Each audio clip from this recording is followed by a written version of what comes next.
Hello students, welcome back to Lekhankan Vidyapeeth. एक बार फिर से स्वागत है आप लोगों का एक ऐसे प्लेटफॉर्म पर जहां पर आपको social studies, science, maths, English class 9th और 10th के सारे सब्जेक्ट्स के सभी वीडियोस मिलेंगे। मेरा नाम है लाइबा और मैं पिछले 7 सालों से सोशल स्टडीज़ पढ़ा रही हूँ और मैं आप लोगों को पढ़ा रही हूँ क्लास 9 की सोशल स्टडीज़, इकोनॉमिक्स।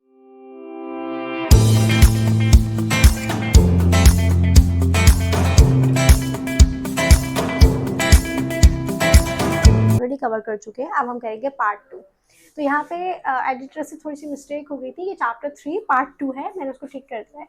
चलिए स्टार्ट करते हैं। अगर हम बात करें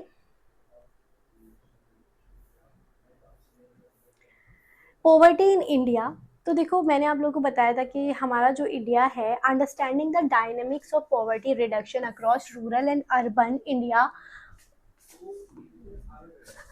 valuable group and regional disparities. यहाँ पर हम बात करेंगे अंडरस्टैंडिंग की डायनेमिक्स ऑफ पॉवर्टी। हमारा जो पॉवर्टी रिडक्शन है, अगर हम रूरल की और अर्बन एरिया की बात करें तो किस तरह से हमारा जो पॉवर्टी रिड्यूस हो रही है या मतलब रिड्यूस होने के क्या क्या और हमें करना चाहिए। तो देखो सबसे पहले ये पॉवर्टी ट्रेंड्स की बात कर लेते हैं। यहाँ पे क्या है हमारा पॉवर्टी ट्रेंड्स 1993 से 2012 का ये डेटा है। 93-94 की अगर हम बात करें तो हमारा देखो ये जो पॉवर्टी है ये डिक्लाइन हुई है 2004-05 और 2011-12।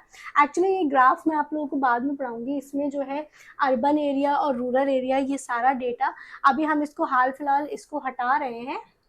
मैं आप लोगों के डेटा एक साथ बताऊंगी कि किस तरह से हमारा वो ग्राफ है।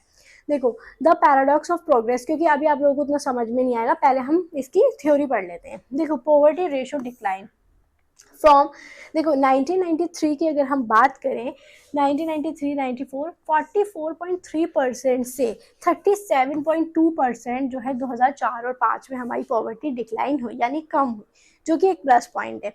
अच्छा, number of poor remained high, अगर हम उसकी बात करें गरीबों की बात करें तो 403.7 मिलियन 1993 में पुअर लोग थे, जो कि बढ़कर 407.1 मिलियन 2004-05 में हो गए। अब देखो यहाँ पे तो डिक्लाइन हो रही है पॉवर्टी, लेकिन यहाँ पे पुअर बढ़ रहे हैं। ऐसा क्यों? क्योंकि इंडिया की पॉपुलेशन भी बढ़ रही है, ठीक है, उस हिसाब से डेटा देखा जा रहा है। So despite declining poverty ratios, the absolute number of poor remained around 407 million due to population growth. By 11-12, the number finally dropped to 269.3 million as poverty reduction accelerated. अगर हम बात करें तो 2011-12 से लेके 1993 से 1994 से लेके 11-12 तक हमारी जो पॉवर्टी है वो तो डिक्लाइन हुई है, लेकिन पुअर बढ़े हैं, क्योंकि देखो यहाँ पे भी वही बात कह रहा है, क्योंकि पॉपुलेशन ग्रोथ हुआ है। अब पॉपुलेशन ग्रोथ हुआ है तो उसमें गरीब भी बढ़ेंगे। अच्छा, रूरल वर्सेस अर्बन डायनामिक्स, अब दोनों के डायनामिक्स अलग अलग हैं। अगर हम रूरल की बात करें तो रूरल के डायनामिक्स अलग हैं और अर्बन के अलग हैं। रूरल की बात करते हैं तो डिक्लाइन फ्रॉम 328.6 मिलियन 1993 से 216.5 मिलियन 11-12, यानी यहाँ पर आपकी रूरल एरिया में 328.6 मिलियन से 216.5 मिलियन आपकी पॉवर्टी डिक्लाइन हुई है। अर्बन की बात करें तो 74.5% से 52.8% की बात हुई है। सन याद रखना सिर्फ 1993 से 94 और 11-12 के बीच की ही बात हो रही है, ठीक है। तो इनका जो डायनेमिक है, rural areas face slower poverty reduction whilst urban area benefit from faster economic growth and better infrastructure. देखो यहाँ पे जो वो हो रहा है, अगर आप देखोगे ये 328 से ये 216 पहुंचा, जो कि काफ़ी कम है अकॉर्डिंग टू डेटा, क्योंकि ये डेटा भी ज़्यादा है।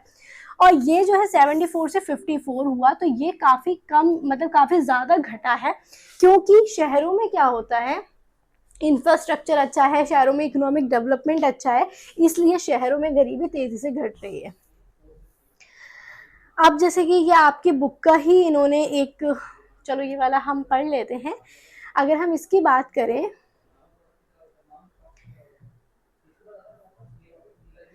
तो ये देखो scheduled tribes in rural India में अगर हम बात करें तो 45.3 जो है आपका वो था। Schedule caste in rural India social group तो 31.5 है। एवरेज इंडिया पॉवर्टी रेशो जो है 21.9 है। एग्रीकल्चरल लेबरर्स 39.8 है और कैजुअल लेबरर्स 32.9 है। तो ये जो है ग्राफ है social group and economic categories. Number of poor out of every 100% from the category, यानी कि देखो शेड्यूल ट्राइब में 100 में से इतने लोग गरीब हैं, शेड्यूल कास्ट में 100 में से इतने लोग गरीब हैं, परसेंटेज में बात कर रहे हैं ना। ओके और अगर हम एवरेज इंडियन पॉवर्टी की बात करें तो 100 में से इतने हैं, एग्रीकल्चरल लेबरर्स 100 में से इतने हैं और कैजुअल लेबरर्स 100 में से इतने हैं। तो ये आपका 100 में से बात कर रहा है। अब एक शिवाराम की स्टोरी है, हमने पार्ट 1 में भी कुछ स्टोरीज पढ़ी थी, अब पार्ट 2 में एक स्टोरी है शिवाराम। ये एक डेली स्ट्रगलर है, यानी कि एग्रीकल्चरल लेबरर है और ये 50 रुपये पर डे कमा रहा है 5 से 6 महीने के अंदर। इसकी वाइफ जो है 25 रुपये पर डे कमा रही है, सेम काम कर रही है, मतलब ये 50 कमा रहा है, वाइफ 25 कमा रही है और ये टोटल 8 फैमिली मेंबर्स हैं। Girl denied education in equality with in families, यानी लड़की को नहीं पढ़ा रहे हैं ये लोग, इन इक्वालिटी है, उसको एजुकेशन के लिए मना कर दिया है। Women elderly and female infants systematically denied equal access to resources. Shivram's mother is ill, daughter don't attend school but milk is bought only for his son. अब देखो माँ इसकी बीमार रहती है, बेटी स्कूल नहीं जाती है और सिर्फ दूध खरीदा जाता है सिर्फ बेटे के लिए, क्योंकि यहाँ पर एक बेटा बेटी का डिस्क्रिमिनेशन भी है। तो इंडिया ये चीज़ भी बहुत फेस करता है, डिस्क्रिमिनेशन। अच्छा, इंटर स्टेट डिस्पैरिटीज़ की अगर हम बात करें तो 11-12 का जो डेटा था, हाईएस्ट पॉवर्टी उड़ीसा में देखी गई थी 37.6%, ये डेटा आप लोग याद रखना। बिहार में देखी गई थी 33.7%। इसके अलावा मध्य प्रदेश, असम और यूपी जो है अबव नेशनल एवरेज थे, मतलब बेटर थे बट एक मतलब पॉवर्टी में ही थे। लोएस्ट पॉवर्टी की अगर हम बात करें तो केरला में देखी गई थी। केरला काफ़ी अच्छा माना जाता है एक स्टेट जहाँ पे एजुकेशन बहुत ज़्यादा है। पंजाब एंड हरियाणा में एग्रीकल्चर ग्रोथ जो है वो बहुत तेज़ी से हुई थी और वेस्ट बंगाल में लैंड रिफॉर्म्स देखा गया था। तो अगर आप पूरा नेशनल एवरेज निकालो तो 21.9% success varies. Punjab and Haryana use agriculture growth, Kerala focused on human development, West Bengal implemented land reforms. तो मतलब केरल, पंजाब, वेस्ट बंगाल वगैरह का एक अच्छा ग्रोथ देखने को मिला है। अब हम ग्लोबल पॉवर्टी ट्रेंड्स की अगर हम बात करें जो ग्लोबल लेवल पर, मतलब इंडिया की तो हमने बात कर ली, अब थोड़ा सा ग्लोबल लेवल पर आ जाते हैं। तो ग्लोबल लेवल पर देखो ग्लोबल डिक्लाइन 43% 1990 से लेकर 22% 2008, living on less than 1.25 per day, यानी कि 1990 में 43% था लेकिन 2008 में 22%, मतलब घटा तो है ग्लोबल लेवल पर। ठीक है, जिनकी इनकम 1 रुपये 25 पैसे पर डे, देखो यहाँ पे डॉलर में दी हुई है इनकम, ठीक है, यानी 1 रुपये 25 पैसे डॉलर, 25 पैसे भी नहीं कहेंगे, 1.25 डॉलर है। ठीक है, चाइना सक्सेस की अगर हम बात करें, चाइना ने सक्सेस किया है 1981 में 85% था, जो कि 2011 में देखो सीधा 6% रह गया। देखो 85% से डिक्लाइन होकर सीधा 6%, ये बहुत ज़्यादा अच्छी मतलब उन्होंने तरक्की करी है। ठीक है, रैपिड इकोनॉमिक ग्रोथ हुई है इसकी। और सब सहारा अगर हम अफ्रीका की बात करें तो 51% 1981 में था, जबकि 47% 2008 में। इसमें जो है पॉवर्टी एक तरह से अगर आप देखो तो इंक्रीज ही हुई है, कोई ऐसा खास डिक्रीज नहीं हुई इसमें। अच्छा, इंटरनेशनल कंपैरिजन किया गया है, देखो इसमें हमारा इंडिया कितने नंबर पर आ रहा है, इंडिया 3rd नंबर पर आ रहा है। अगर देखा जाए तो सबसे ज़्यादा जो पॉवर्टी है वो नाइजीरिया में है, उसके बाद बांग्लादेश, फिर देखो इंडिया आ रहा है, इंडोनेशिया आ रहा है, पाकिस्तान आ रहा है, मतलब पाकिस्तान भी देखो इंडिया से नीचे आ रहा है, और चाइना, फिर ब्राज़ील और फिर श्रीलंका। तो ये जो है हमारा डेटा है 2010 से 13 तक का, ठीक है, जिसमें इंडिया की काफ़ी ज़्यादा वो पॉवर्टी देखी गई थी। अच्छा, की टेक अवेज क्या है?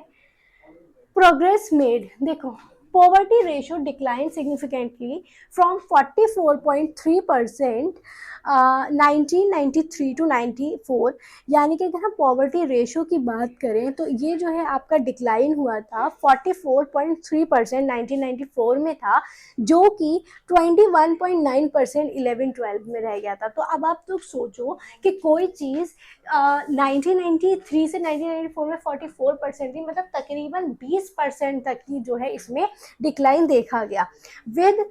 अच्छा, इसमें लोग कितने शामिल थे, 269.3 मिलियन पुअर बाय 11-12, यानी कि लोग जो थे इसमें 269.3 मिलियन इसमें लोग थे।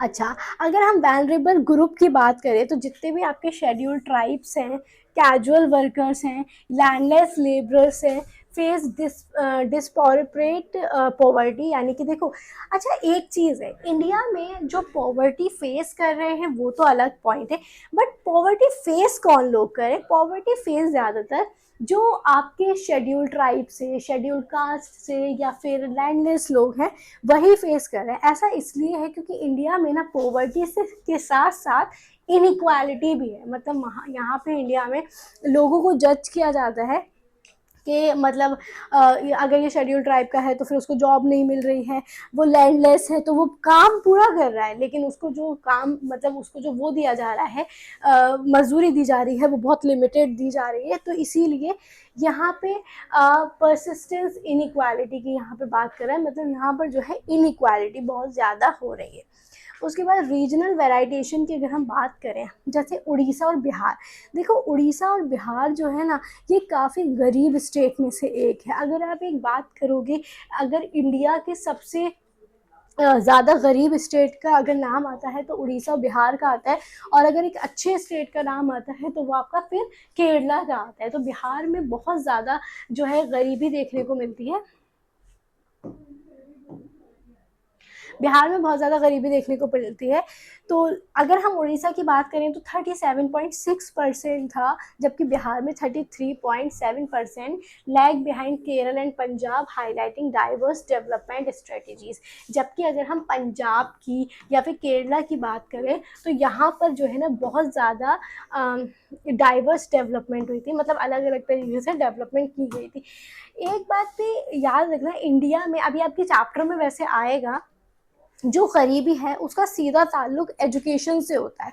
जहाँ पर भी एजुकेशन अच्छी होती है वहाँ पर लोग गरीब कम होते हैं। जैसे अगर आप केरला की बात करो तो केरला में एजुकेशन पे बहुत फोकस किया जाता है, वहाँ पर लड़कियों और लड़कों में भी बहुत कम भेदभाव होता है, मतलब भेदभाव होता ही नहीं है, मतलब वहाँ पर एजुकेशन को बहुत इम्पोर्टेंस दी जाती है। लेकिन अगर जैसे बिहार की हम बात करें तो वहाँ पर एजुकेशन वगैरह को इम्पोर्टेंस नहीं दी जाती है। तो गरीबी का जो सीधा ताल्लुक होता है वो एजुकेशन से होता है, वो भी आपके चैप्टर में आएगा। अच्छा, ग्लोबल कॉन्टेक्स्ट की अगर हम बात करें तो India's 25% poverty rate shows progress but remains higher than China 6% and require continued focus on inclusive growth. देखो इंडिया का 25% पॉवर्टी रेट जो है वो प्रोग्रेस तो दिखा रहा है, लेकिन अगर हम चाइना के लेवल पे देखें तो चाइना के अकॉर्डिंग इंडिया ने तरक्की उतनी नहीं की। मतलब चाइना, देखो जैसे अभी हमने डेटा पढ़ा था, यहाँ पर हम लोगों ने पढ़ा कि चाइना 85% से सीधा 6% पर आ गया। तो आप सोचो, मतलब सीधा उन्हें 79% पे काम किया, जबकि इंडिया जो है वो मतलब ठीक है यहाँ पे था, यहाँ पे था 44.3% और ये 21.9% ही हुआ। मतलब 93 से 94 की अगर हम बात करें और 2011-12 की बात करें तो मोटा मोटा 20 सालों के अंदर 20% पॉवर्टी डिक्लाइन हुई, जिसमें भी पॉवर्टी तो डिक्लाइन हुई लेकिन पुअर बढ़े। तो फिर क्या फ़ायदा हुआ, और पुअर क्यों बढ़े, क्योंकि पॉपुलेशन बढ़ रही है। तो पॉपुलेशन अगर बढ़ रही है तो उतना अच्छा इंफ्रास्ट्रक्चर भी होना चाहिए। तो ये जो सारी चीज़ें हैं, मतलब हमारे इंडिया की पॉवर्टी डिक्लाइन तो हुई है, लेकिन अगर आप चाइना का कंपैरिजन करोगे तो उसके अकॉर्डिंग इंडिया अभी काफ़ी पीछे। तो इस वाले पार्ट में इतना ही। आई होप आप लोगों को ये वाला पार्ट भी अच्छे से क्लियर हो गया होगा, बाकी हम इसका नेक्स्ट पार्ट में करेंगे। तो अगर आप लोगों को अच्छा लगा हो, समझ में आया हो, तो इसे लाइक शेयर सब्सक्राइब जरूर करें। Thank you for watching this.